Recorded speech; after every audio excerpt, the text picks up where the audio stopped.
Olá, gente, tudo bem? Meu nome é Elane, eu sou aqui da Universidade Unifax e hoje eu e meu grupo vai apresentar para vocês sobre pitiríase vesicolo. Talvez por esse nome vocês não conheçam, mas é popularmente conhecida como micose de praia ou pano branco. Se você quiser saber um pouco mais sobre pitiríase vesicolo, que tipo de fungo, sinais, sintomas, tratamento, diagnóstico clínico, vem com a gente que vamos te ensinar um pouquinho mais.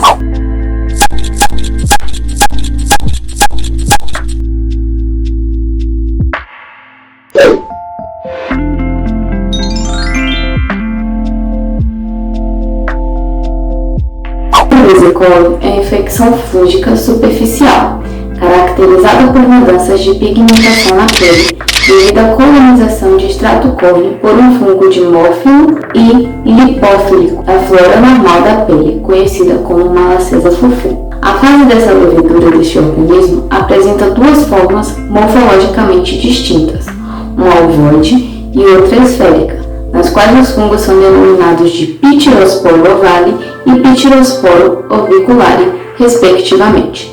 A pitiríase vesicolo também é conhecida como tinea vesicolo, dermatomicose fulfurácea e tinea flava. Atualmente, avanços terapêuticos estão sendo realizados no tratamento dessa infecção, com a substituição de antifúngicos trópicos por sistêmicos. Mais prevalente nos trópicos, com uma incidência de cerca de 40%. Essa infecção, ela ocorre em qualquer sexo e em qualquer raça, com distribuição variável entre as suas faixas etárias, com incidência maior entre os adolescentes e os adultos jovens, pela grande quantidade de produção de sebo pelas glândulas sebáceas e pela mudança hormonal que ocorre no corpo, aumentando assim essa incidência. Alguns estudos hoje nos mostram que cerca de 4,9% dos casos são em crianças, com abaixo de 1 ano de idade até cerca de 13 anos, e elas são distribuídas de formas distintas ao dos adultos. Por quê? Na criança é mais comum aparecer essas manchas na região da face.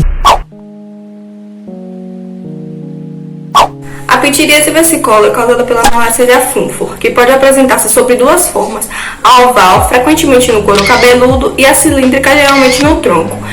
A pitiríase vesicolo ocorre quando as leveduras estão convertidas para a forma micelar, devido a certos fatores predisponentes, os quais podem ser classificados como fatores endógenos ou exógenos. Os exógenos incluem calor e umidade, o que contribui para que a doença seja mais prevalente nos trópicos e no verão de climas temperados. A oclusão da pele e roupas ou cosméticos, o que resulta no aumento da concentração de dióxido de carbono, levando à alteração da microflora e do pH. Experimentalmente, a infecção tem sido induzida por roupas oclusivas. Por outro lado, tem os fatores endógenos. São responsáveis pela prevalência da doença em climas temperados e neles inclui-se a dermatite seborreica. A patogênese da hiperpigmentação na pitiríase vesicolo não é totalmente entendida. Duas teorias são apresentadas: uma, o espessamento da camada de queratina, e dois, a presença de intenso infiltrado inflamatório celular, agindo como estímulo para os melanócitos produzirem mais pigmento, levando ao aumento do tamanho dos melanócitos e à mudança da sua distribuição na epiderme. A coloração pela hematoxilina eosina revela a presença de células globulosas no formato de garrafas de boliche e pseudohifas curtas na camada córnea, além de leve hiperqueratose e ancatose na epiderme, infiltrando linfócitos perivascular, plasmócitos e estócitos na derme. Pacientes com pitiríase vesicolo geralmente apresentam múltiplas lesões no tronco, com regiões intercaladas de pele normal. As lesões podem também surgir no pescoço e extremidades superiores proximais. Entretanto, as lesões são encontradas em maior número no dorso. As que se localizam na face são mais comuns em crianças, incluindo recém-nascidos e lactantes. As lesões na face das crianças com psoriase vesicolor em aproximadamente 32% dos casos, comumente vistas nas margens do couro cabeludo.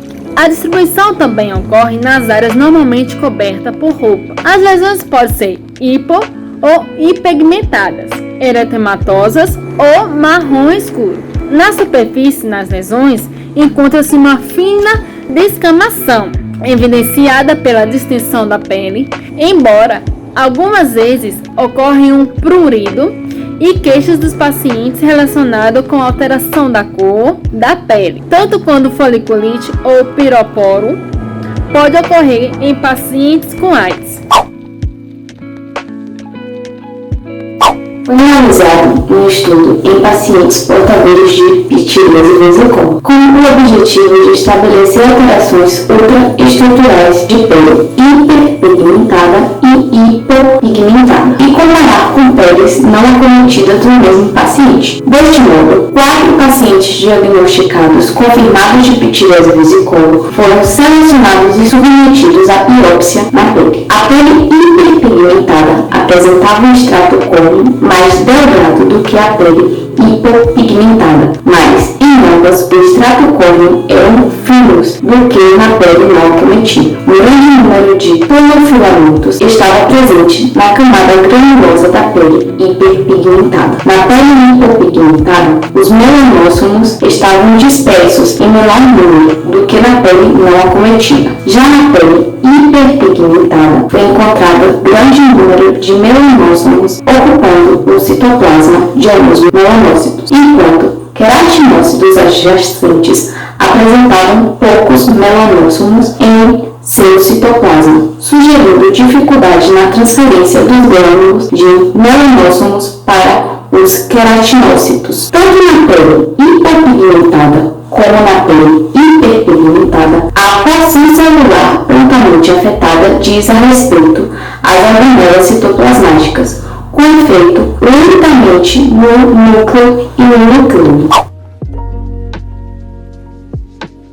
O diagnóstico da PV é realizado apenas pelos exames clínicos. A lâmpada de Wood é utilizada em alguns casos para confirmar o diagnóstico e a detecção de lesões subclínicas. Apresenta fluorescência amarela ouro devido à excreção de metabolismo profinas do fungo. Sensível a radiações ultravioleta, o exame micrológico direto é realizado da raspagem da lesão, após a clarificação das escamas pela potássia de 10%, permitindo o encontro dos esporos e pseudônios das ínfas. O resultado negativo exclui o diagnóstico. A distribuição da característica da PV é no tronco, pescoço, extremidades próximas constitui fatos relevantes no diagnóstico. Já o diagnóstico diferencial inclui outras entidades que levam à despigmentação cutânea, em particular o vitiligo e a pitiríase alba. Nenhuma delas mostra escama fluorescer e fluorescência sob a lâmpada de Wood. Outro diagnóstico diferencial que não deve ser esquecido é ensiniase em forma indeterminada, principalmente se localizada na face, na qual a alteração da sensibilidade pode não estar presente. O tratamento da PV ele pode ser feito em grandes números de agentes. Esses agentes eles são divididos em 2 grupos, que são os tópicos e sistêmicos. Entre os agentes tópicos, o mais usado tem sido o sulfato de selênio, de 2,5% na forma de shampoo, sendo aplicado uma vez ao dia. O tratamento ele deve ser realizado durante o período de 7 a 14 dias ou mais, dependendo do caso. É importante ressaltar que todos os tópicos oásis parecem ter a mesma eficácia no tratamento da PV. Entretanto, nenhum deles ainda foi tão estudado e tão comprovado quanto o cetoconazol em creme. Por essa razão, a adesão do paciente é inadequada, o que aumenta a taxa de recorrência. A eficácia dos agentes tópicos ela varia de 60% a 80%. Deste modo, os agentes sistêmicos eles são os mais indicados para o tratamento de curta duração em muitos pacientes, apesar dos efeitos colaterais que eles trazem, né? Bom, a hepatotoxicidade é um efeito colateral raro, mas que pode estar associado a alguns antifúngicos orais. O relato da hepatotoxicidade com o uso do cetoconazol parece ser mais comum em mulheres com idade acima de 51 anos. A malacésia fufu é uma levedura que faz parte da microbiota normal da pele. E aí ela vai causar doenças em algumas condições específicas. Pode acontecer desde a infância até a velhice. Pode se tornar crônica com o passar do tempo. Existe o uso do ácido induzido por essa levedura para o clareamento de lesões pigmentadas, no tratamento de melasmas, por exemplo. É mais comum em jovens por ter pele oleosa, principalmente na região do tronco. A doença não se pega na praia como muita gente pensa. Acontece que o contraste pós-bronzeamento fica evidente com as manchas causadas pela levedura. A qualidade da oleosidade produzida pelo indivíduo que vai determinar se ele vai desenvolver ou não a pitiríase vesicolo.